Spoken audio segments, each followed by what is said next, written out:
হাইজেনবার্গের অনিশ্চয়তা নীতির বিভিন্ন ম্যাথমেটিক্যাল রিপ্রেজেন্টেশন হয়। আমি এখানে 10টা ম্যাথমেটিক্যাল রিপ্রেজেন্টেশন লিখেছি।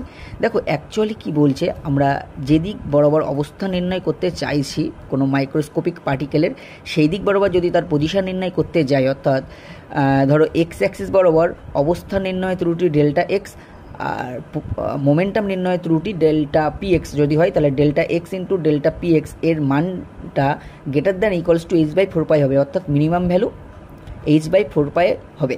ঠিক আছে, একই রকমভাবে ভেলোসিটির রেসপেক্টে দেখো করা হয়েছে, তার minimum value h by 4 pi m হয়। যে এবার দেখো এনার্জি টাইমের রেসপেক্টে করা হয়েছে, কম্পাঙ্ক টাইমের রেসপেক্টে তার মিনিমাম ভ্যালুটা বলা হয়েছে 1/4 পাই। তরঙ্গ দৈর্ঘ্য টাইমের রেসপেক্টে করা হয়েছে, কৌণিক ভরবেগ কৌণিক সরণের রেসপেক্টে করা হয়েছে। আর যেদিক বরাবর পজিশন নির্ণয় করবো তার পারপেন্ডিকুলার ডাইরেকশানে যদি মোমেন্টাম নির্ণয় করি, তাহলে তার মিনিমাম ভ্যালুটা গুণফলের যে মিনিমাম ভ্যালুটা সেটা কিন্তু 0 হবে। এটা কিন্তু অবশ্যই নোট করে নেবে।